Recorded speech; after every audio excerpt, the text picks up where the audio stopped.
예수님께서 감람산에서 제사장이 보낸 무리들에게 잡히시자 남자 제자들은 다 도망을 가버렸습니다. 그러나 갈릴리에서부터 예수님을 따라온 섬겨왔던 여자들은 예수님 곁을 떠나지 않았습니다. 고난의 시간을 시험의 시간이라고 말합니다. 그래서 고난이 오면 그 사람의 믿음의 실력을 테스트하게 됩니다. 몇 점짜리 믿음이냐 점수를 매기게 됩니다. 실력을 알게 됩니다. 또 고난의 시간은 시합의 시간입니다. 게임의 시간입니다. 누가 평소에 더 훈련을 잘해왔는가? 누가 평상시에 예수님을 더 잘 믿었는가? 남자 제자들인가? 이름도 모르는 여인들인가? 가름을 하게 됩니다. 누가 참 제자인가를 알게 됩니다.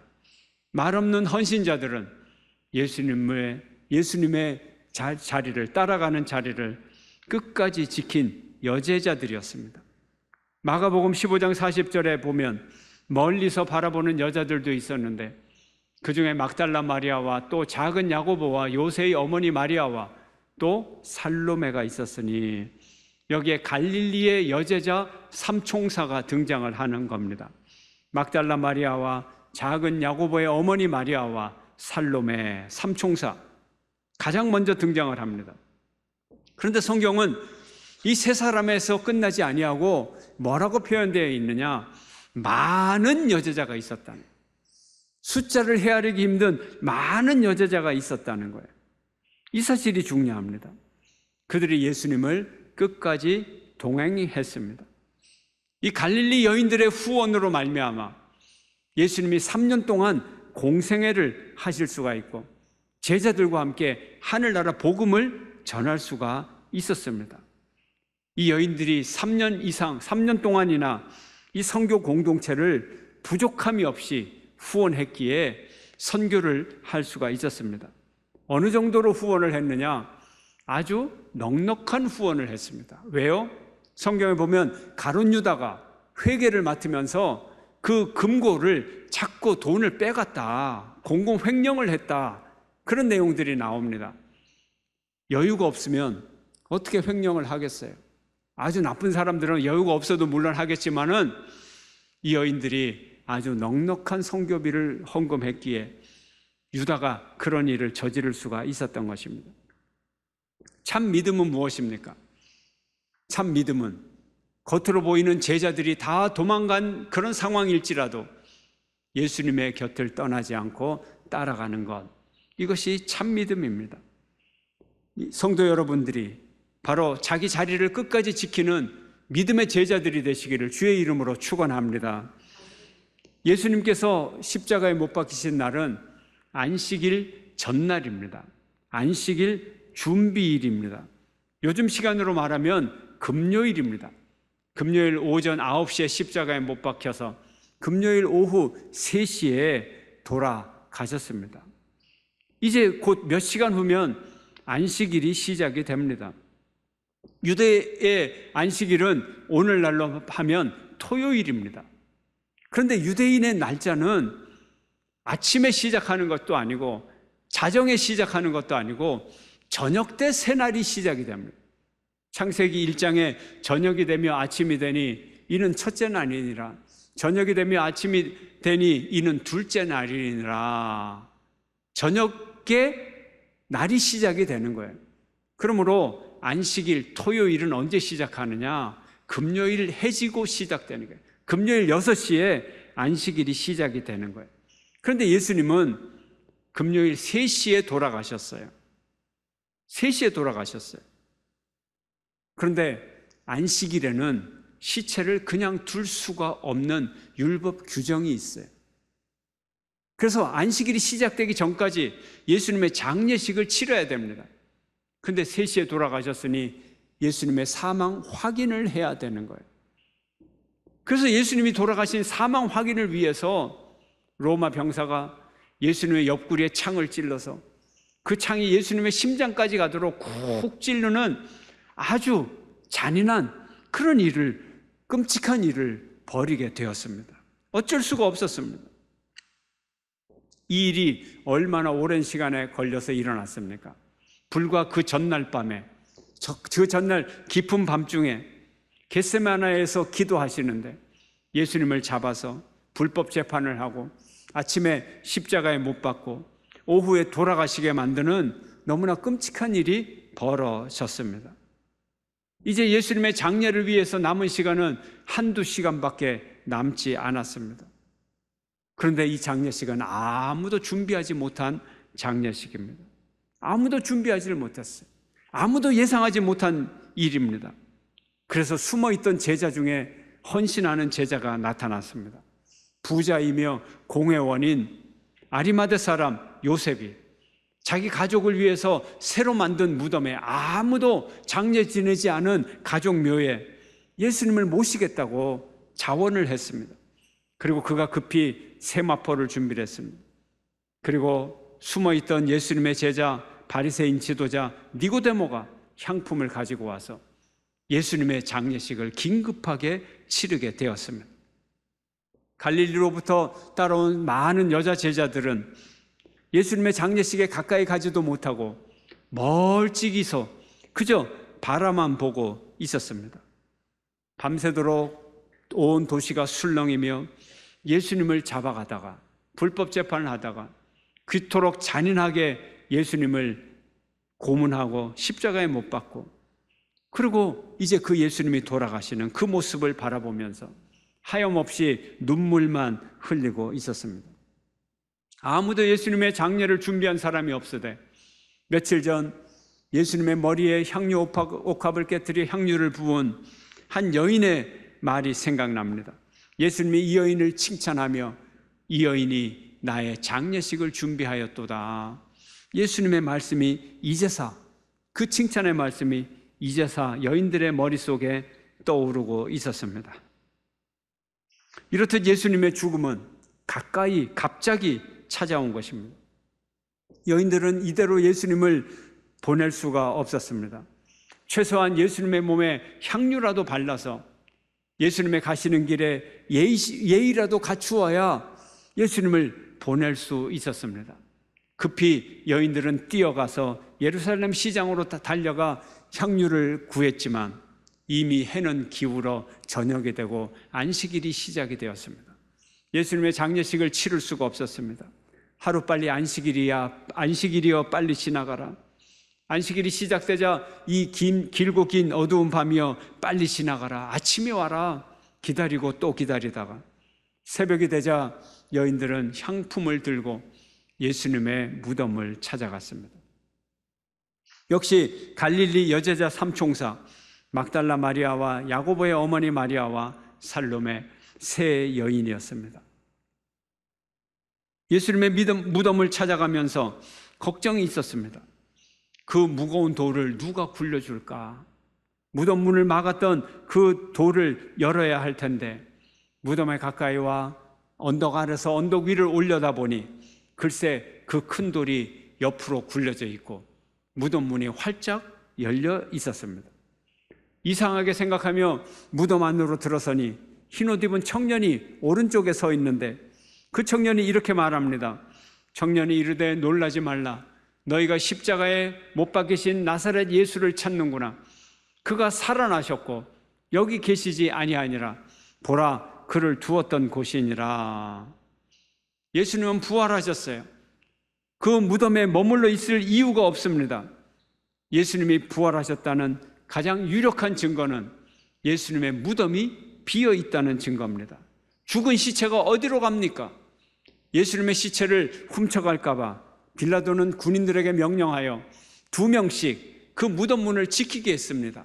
누가 로마 군인을 속이고 누가 로마 군인을 죽이고 예수님의 무덤을, 예수님의 시체를 강탈할 사람이 없습니다. 그 병사들이 무덤을 잘 지켰어요.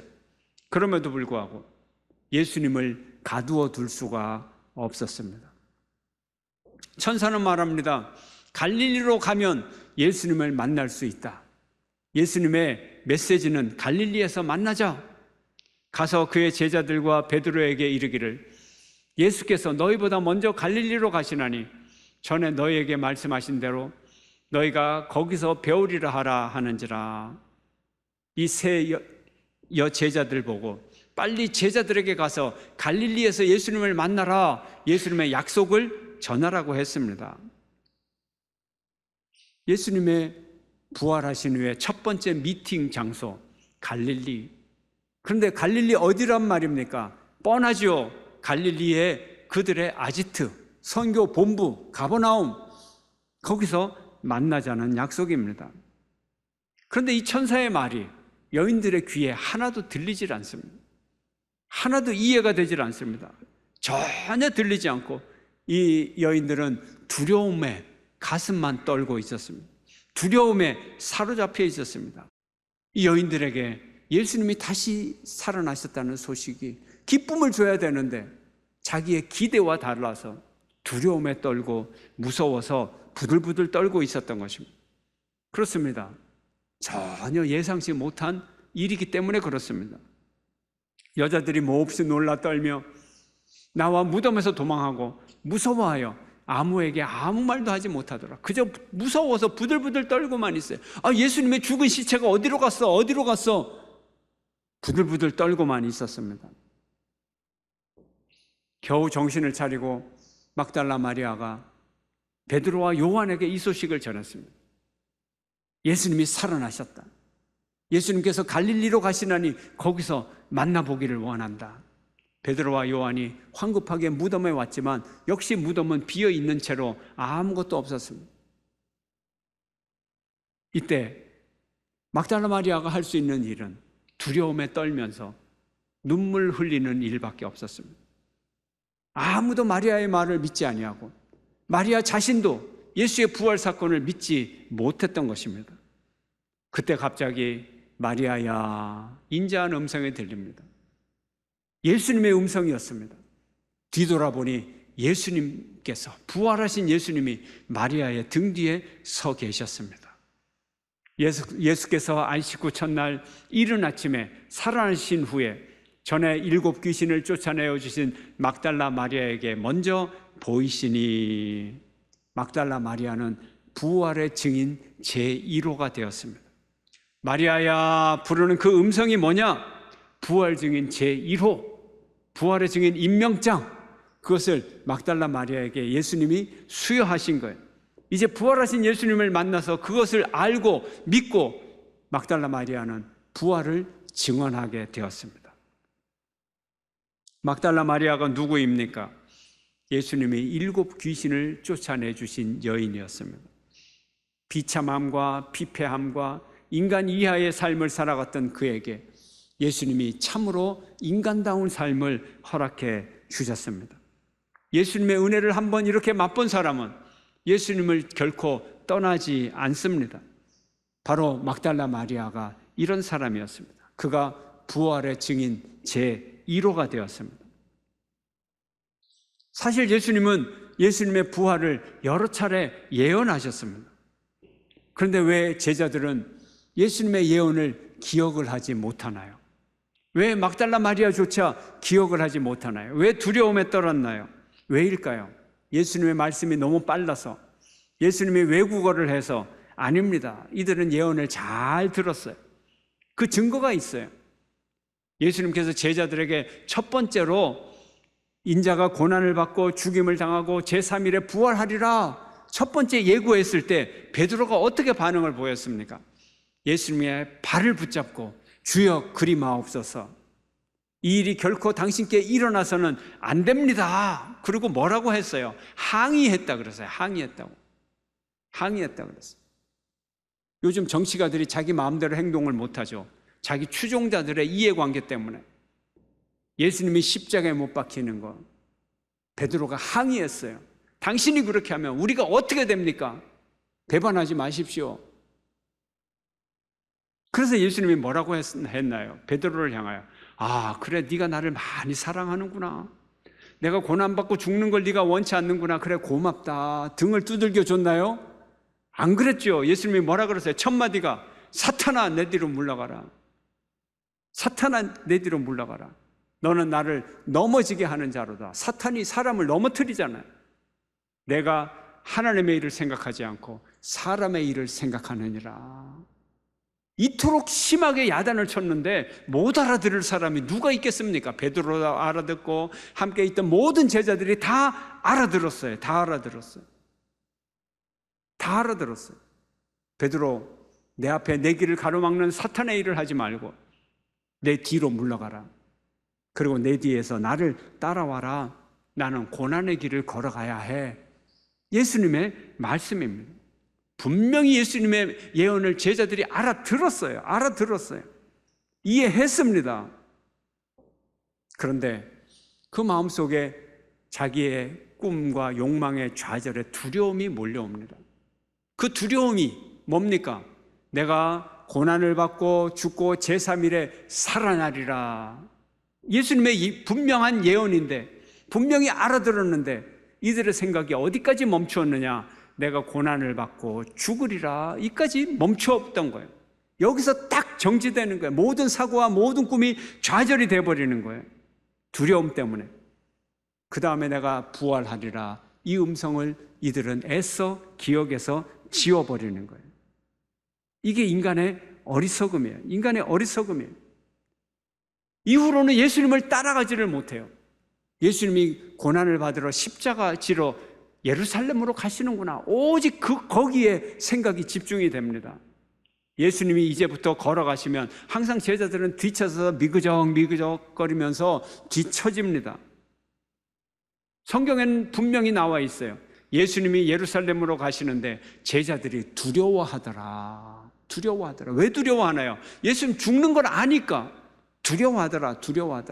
안 따라오는 거예요.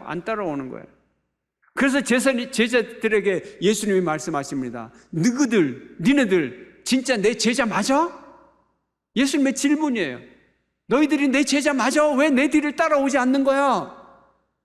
그래서 예수님이 말씀하신 것이 뭐예요? 제자들을 말씀하십니다.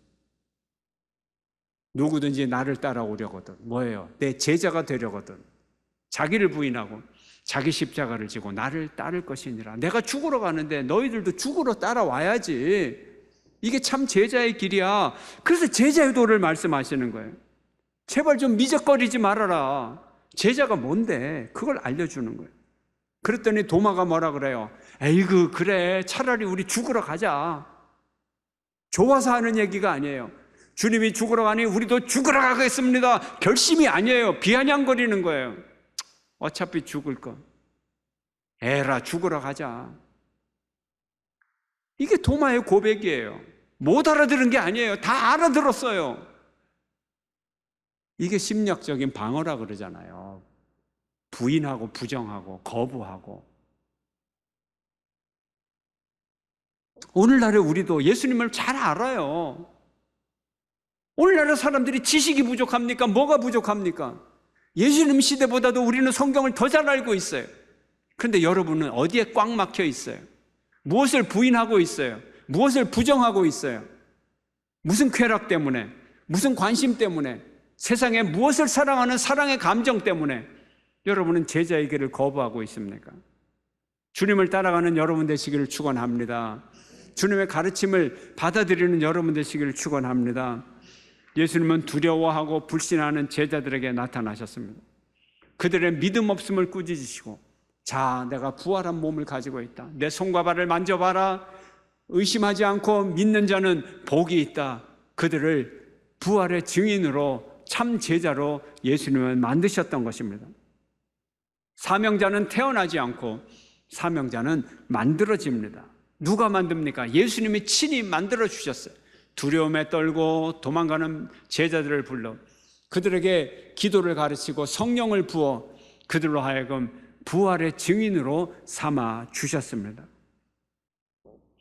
어제 제가 노회 가까이 계시는 목사님과 통화를 했는데 자기가 정말 자기 교회 장로님을 뵈서 대화하는 중이었다고 그렇게 얘기를 하고 있어요. 그 대화했던 그 장로님이 대구 코로나 바이러스 감염 초기에, 아주 초기에 코로나 바이러스에 감염이 됐어요. 그래서 이 감염 치료를 위해 격리 치료를 하고 병원에 입원을 했어요. 그런데 이분이 고령이에요. 그 다음에 신장이 아주 안 좋아서 이 콩팥이 하나가 없고 그 콩팥 하나밖에 없는데 거기다 당뇨가 너무 심해서 보통 때도 너무 힘들게 사시던 분이에요. 근데 거기에 코로나까지 감염이 되었으니 얼마나 힘들었겠어요. 그래서 건강 상태가 급속도로 악화가 되고 이제 겨우 의료 기계 때문에 연명하는 그 수준으로, 기계가 살려주는 그 수준으로 점점 떨어지게 됐어요.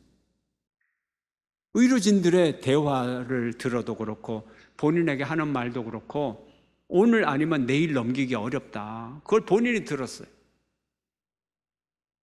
의료진이 병동을 나갈 때 온 세상에 혼자 버려진 듯한 느낌을 받았다 그래요. 깊은 시름 속에 이제 그 이후의 시간을 보냅니다. 내가 이렇게 세상을 떠나는구나. 내가 이렇게 세상을 떠나는구나.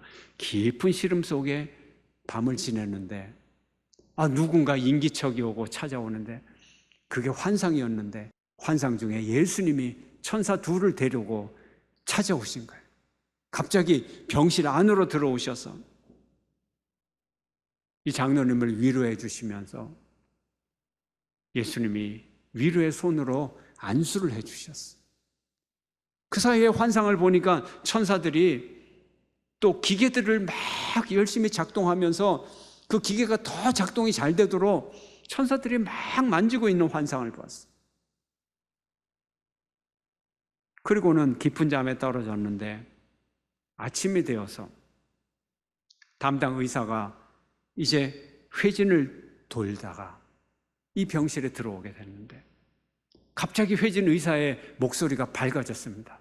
아니, 수치가 정상으로 돌아왔잖아.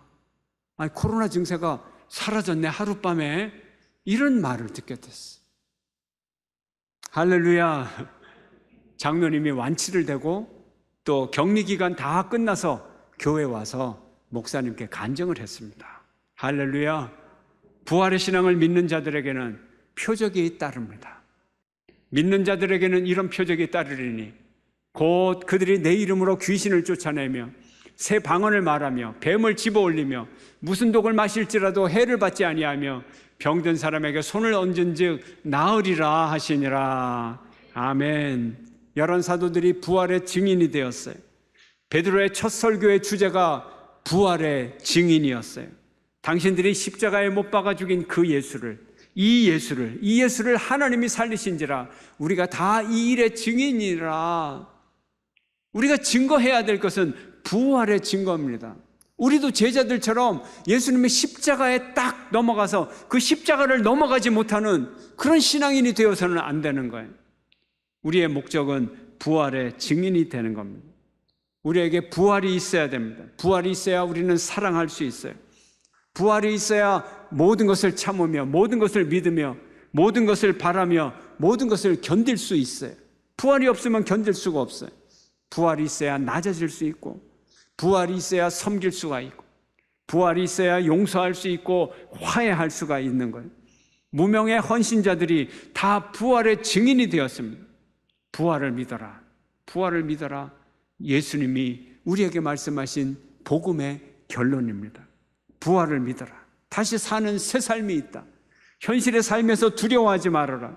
하나님이 새롭게 창조해 주시는 재창조의 삶, 부활의 삶, 천국의 삶이 있다. 영원한 영생의 삶이 있다.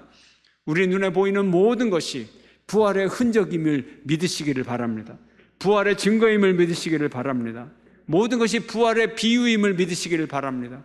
겨우내 죽어 보였던 나무들에게 꽃이 피고 새싹이 나고 실록의 계절이 되었어요. 이것 또한 부활의 계절임을, 부활의 증거임을 믿으시기를 축원합니다.